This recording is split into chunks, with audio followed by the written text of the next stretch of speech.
Hello everyone, welcome to textbook super coaching. CSIR NET का आपका exam हो चुका है। तो आगे आपके लिए क्या क्या अपॉर्चुनिटीज बन सकती हैं? अगर आपका एग्जाम अच्छा हुआ है तो आपके लिए क्या अपॉर्चुनिटीज हैं? अगर आपका एग्जाम इस बार बहुत अच्छा नहीं हो पाया है तो आपको आगे क्या करना चाहिए? वो सारी चीज़ों के बारे में हम बात करेंगे आज। तो सबसे पहले आपका जो एग्जाम हुआ है उसमें आपने कुछ जगह एनालिसिस देखे होंगे और अपने मार्क्स आपने कैलकुलेट करे होंगे कि ऑलमोस्ट आपके कितने मार्क्स बन रहे हैं। तो इसके हिसाब से अगर हम प्रीवियस ट्रेंड्स देखें तो प्रीवियस ट्रेंड्स अगर हम देखते हैं तो ऑलमोस्ट अगर आपके 120 मार्क्स बन रहे हैं, 120 या 120 प्लस मार्क्स बन रहे हैं, तो आप निश्चिंत हो जाइए, आपका एग्जाम जीआरएफ आपका क्लियर हो जाएगा। अगर आपका 100 से 110 के बीच में बन रहे हैं तो भी आपके चांसेस हैं आपके जीआरएफ पास करने के, नहीं तो नेट आपका हो जाएगा। तो जिसके ये मार्क्स बन रहे हैं उसके लिए क्या अपॉर्चुनिटीज बन सकती हैं, और जिसके मार्क्स आपके 70-80 टाइप के बन रहे हैं तो उसके लिए क्या करना चाहिए, वो सारी चीज़ों पर हम बात करेंगे। अभी जो आपका आंसर की है, नेक्स्ट स्टेप जो है वो आपके आंसर की रिलीज होगी, जहाँ पे आपसे ऑब्जेक्शंस मांगे जाएंगे। अगर प्रीवियस ट्रेंड्स देखें तो 8 से 10 दिन के बीच में सीएसआईआर आपका आंसर की रिलीज कर देता है, जहां पर आपको ऑब्जेक्शंस मांगे जाते हैं कि अगर आपको लग रहा है कि ये इसका आंसर ये नहीं होना चाहिए, वहां पे ऑब्जेक्शंस आप करते हो तो आपका, अगर हम देखें आज 30th डेट है, तो ऑलमोस्ट आपको 8 टू 10 8 टू 10 अगस्त तक आपको आंसर की आ जाएगी। आप वहां पे आपको पता चल जाएगा कि आपके कितने मार्क्स एक्चुअल में बन रहे हैं, तो आप और अच्छे से इसको जान पाएंगे कि आगे आपको क्या करना चाहिए। तो 8 टू 10 अगस्त तक आपका जो आंसर की है वो आ जाएगी। और जो रिजल्ट है वो रिजल्ट इसके 1 मंथ बाद में मान के चल सकते हैं कि 1 मंथ के बाद आपका रिजल्ट आ जाएगा। तो सबसे पहले बात करते हैं कि अगर आपका सीएसआईआर नेट जीआरएफ क्वालिफाई हो गया तो आपके पास क्या क्या अपॉर्चुनिटीज आपको मिलने वाली है, क्या आपको आगे करना है। तो यहाँ पर कुछ पॉइंटर्स मैंने लिखे हैं सीएसआईआर नेट के बाद आपको क्या क्या अपॉर्चुनिटीज मिलेंगी। सबसे इंपॉर्टेंट चीज है ये कि आप एलिजिबल हो जाते हैं असिस्टेंट प्रोफेसर जॉब के लिए। तो असिस्टेंट प्रोफेसर के लिए जो भी प्राइवेट यूनिवर्सिटीज़ या गवर्नमेंट यूनिवर्सिटीज़ के लिए आपका जो भी एप्लीकेशन फॉर्म निकलते हैं, तो वहाँ पर ये एलिजिबिलिटी क्राइटेरिया कई जगह मांगते हैं कि आपका नेट या जेआरएफ क्वालिफाई होना चाहिए। तो आप वहाँ के लिए एलिजिबल हो जाते हैं। अगर आपका नेट या जेआरएफ क्वालिफाई होता है तो आप वहाँ के लिए एलिजिबल हो जाते हैं। एंड सेकेंड चीज़ अगर हम बात करें, आप फेलोशिप के लिए एलिजिबल हो जाते हैं। फेलोशिप के लिए क्या है, ये दो टाइप की है, एक जेआरएफ है, एक एसआरएफ है। सबसे पहले जब आप ज्वाइन करेंगे तो 2 साल तक आप जेआरएफ रहेंगे और वहां पर ऑलमोस्ट आपको 37K पर मंथ मिलता है। एंड एसआरएफ की बात करें, आफ्टर 2 ईयर्स आप एसआरएफ हो जाएंगे, मतलब सीनियर रिसर्च फेलोशिप।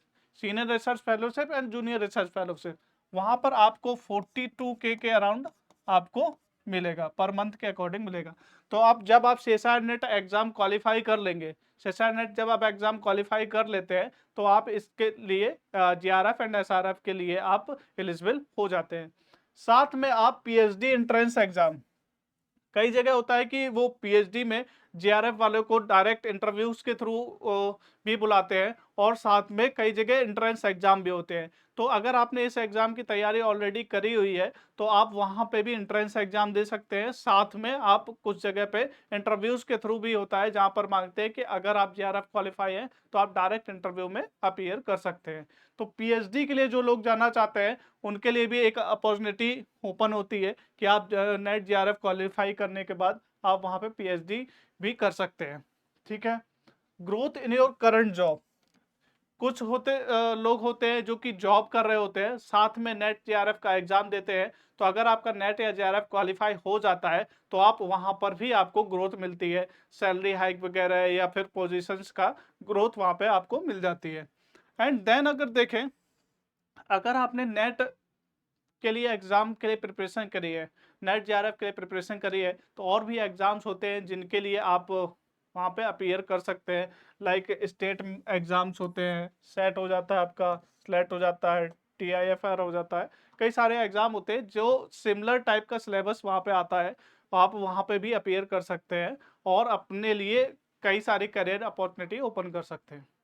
ये सारी चीज़ें हो गई जो जिसका सीएसआई नेट का एग्ज़ाम अच्छा हुआ है, जिसके मार्क्स अभी अच्छे बन रहे हैं, उनके लिए ये अपॉर्चुनिटीज़ हो गई। जिसका एग्ज़ाम इस बार अच्छा नहीं हो पाया, उसके लिए क्या है? उसके लिए है कि आपको निराश नहीं होना है। सीएसआई नेट का एग्ज़ाम है वो हर 6 मंथ में होता है। आपको एनालाइज़ करना है कि आप कहाँ पर पीछे रह गए। क्या टॉपिक्स थे आपने उतना अच्छे से पढ़ाई नहीं करी, या आपने पढ़ाई करी वहाँ पे एप्लीकेबल नहीं कर पाए, आपने टाइम मैनेजमेंट प्रॉपर नहीं किया। कई सारी चीज़ें हैं, पहले आपको एनालाइज़ करना है कि आप कहाँ पर पीछे रह गए। जब आप इसको एनालाइज़ कर लेंगे, देन आपको प्रिपेयर करना है अगेन। तो जो दिसंबर के लिए अभी एग्ज़ाम होने वाला है, हर 6 मंथ में, साल में 2 बार ये एग्ज़ाम होता है, तो आपको ऐसा बिल्कुल नहीं सोचना है कि यार इस बार नहीं हुआ तो कुछ नहीं होगा, ठीक है? तो आपको सबसे पहले एनालाइज़ करना है अपने आप को कि आप कहाँ पर पीछे रह गए, क्या कमी रह गई आपके प्रिपरेशन में, देन आपको फिर से प्रिपरेशन करनी है। और साथ में जो भी लोग टेक्स्ट बुक प्लेटफ़ॉर्म के साथ जुड़ना चाहते हैं, उनको मैं बता देता हूँ कि हमारे पास जो बैच है, वहाँ पर हम क्या-क्या प्रोवाइड कर रहे होते हैं। सबसे पहले कि जो भी बैच है उसमें कंप्लीट लाइव क्लासेस, रिकॉर्डेड क्यों लिखा हुआ है? रिकॉर्डेड है इसलिए कि अगर आप लाइव क्लासेस मिस कर देते हैं, तो आपके लिए रिकॉर्डेड क्लासेस भी अवेलेबल होगी। उसी को आप रिकॉर्डेड फॉर्म में भी देख सकते हैं। एक बार आपका कॉन्सेप्ट क्लियर नहीं होता है, तो आप दोबारा भी उसको रन करके देख सकते हैं। साथ में टॉपिक वाइज क्वेश्चंस की प्रैक्टिस के लिए, जब आपने लेक्चर देख लिया, लेक्चर के बाद प्रैक्टिस भी ज़रूरी है, क्योंकि अगर आपने एग्ज़ाम दिया है या पहली बार दे रहे हो, तो प्रैक्टिस बहुत ज़रूरी होती है, क्योंकि जो क्वेश्चन आएँगे, तो एग्ज़ाम में तो क्वेश्चन ही आएँगे ना।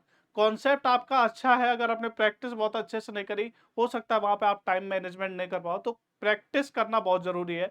तो आपको यहाँ पे प्रैक्टिस क्वेश्चन भी मिलेंगे topic wise, detail syllabus cover किया जाएगा, doubt resolution with expert faculties.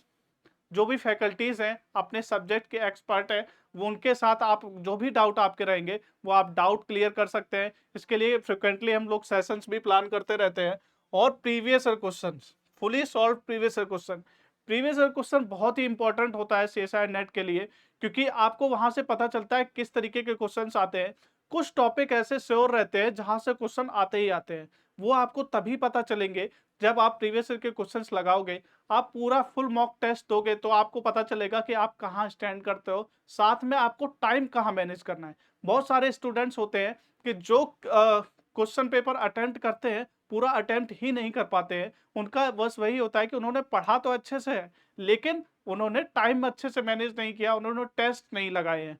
ठीक है, तो प्रीवियस ईयर क्वेश्चन भी आपको फुली सॉल्व मिलेंगे, साथ में मॉक टेस्ट सीरीज आपको फ्री मिलेगी, जिससे आप अपनी प्रैक्टिस भी कर सके। और स्ट्रक्चर्ड स्टडी नोट्स भी आपको मिल रहे होंगे, सो दैट आप अपने प्रिपरेशन को बाद में अगर रिवाइज करना है तो उसके लिए आप अपने स्टडी नोट्स भी देख सकते हैं। तो आपके लाइफ साइंस हो, केमिकल साइंस हो, मैथमेटिकल या फिजिकल साइंस, जो भी आपका सब्जेक्ट है, उसके लिए आपको यहाँ पर complete preparation with expert faculties के साथ मिलने वाला है। तो जो भी ज्वाइन करना चाहता है, इस वीडियो के डिस्क्रिप्शन में आपको गूगल फॉर्म का लिंक मिल जाएगा, आप वहां पर फिल करके हमारी टीम के साथ जुड़ सकते हैं। तो जिस जो भी एग्जाम जिसका अच्छा नहीं हुआ है, तो आपको निराश नहीं होना है, नेक्स्ट एग्जाम के प्रिपरेशन में लग जाना है, अपने आप को एनालाइज करना है कि आप कहाँ पर मिस हो गया, क्या चीज़ मिस हुआ, तो आप उसको इसमें सुधारने का प्रयास करेंगे। Thank you everyone.